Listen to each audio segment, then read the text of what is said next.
এরাই কিন্তু রাজপথে ছিল, এরাই যুদ্ধে ছিল এবং তারা কেউ কিন্তু এখনও ঘরে ফিরে যায় নাই।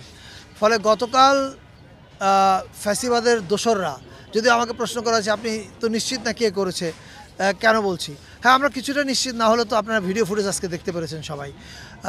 আর যদি ভিডিও ফুটেজ দেখার আগেও বলতো যে ফ্যাসিবাদকে বাঁচাতে চায় সে তো দোসর, এটা বোঝা যায়, রাইট? তো তারা যে কাজটা করেছে চারুকলায়, তারা ভেবেছিল যে এটা করার মাধ্যমে দমানো যাবে, কিন্তু আপনি দেখেন এটা হচ্ছে ওই সেই প্রবাদটার মতো, আপনি তরমুজকে যখন কাটবেন তখন তরমুজের অনেকগুলো বীজ আসলে ছড়িয়ে পড়বে, এটা মানে এটা আপনি থামাতে পারবেন না।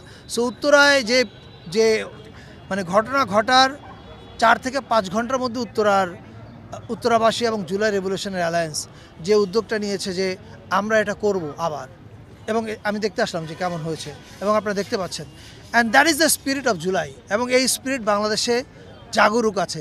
মানে ফ্যাসিবাদীরা যদি মনে করে আচ্ছা মানুষজন অন্য কাজে ব্যস্ত হয়ে গেছে, মানুষের মধ্যে বোধহয় ওই স্পিরিটটা নেয়, no, July is still alive and July will remain alive.